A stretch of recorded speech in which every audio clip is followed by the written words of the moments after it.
توقيت مباراة الأرجنتين وفرنسا اليوم في نهائي كأس العالم 2022 وجميع القنوات الناقلة بالمعلقين والتشكيلة.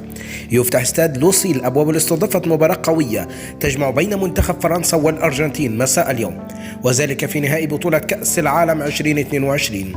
منتخب الأرجنتين تأهل إلى نهائي كأس العالم بعد الفوز على حساب منتخب كرواتيا في نصف النهائي 3-0، بينما صعد منتخب فرنسا للنهائي بعد الإطاحة بمنتخب المغرب والفوز عليه بهدفين دون رد.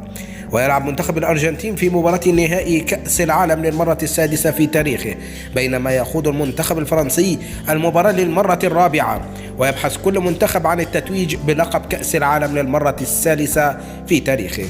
متابعينا الكرام، قبل التشكيل منتظرين توقعاتكم عن نتيجة المباراة في التعليقات. أما الآن إليكم التشكيل المتوقع للمباراة كما هو موضح أمامكم بالفيديو.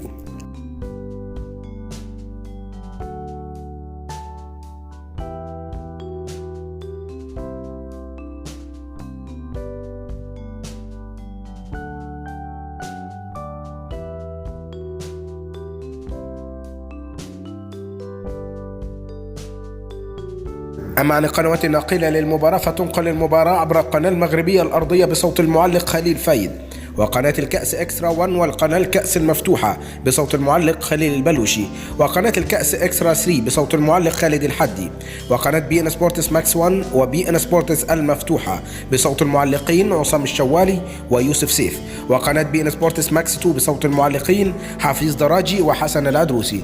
وتنطلق المباراة في الرابعة بتوقيت تونس والجزائر والمغرب، الخامسة بتوقيت مصر والسودان ولبنان والأردن وسوريا، السادسة بتوقيت السعودية والكويت وقطر والعراق والبحرين واليمن وفلسطين، السابعة بتوقيت الإمارات وسلطنة عمان.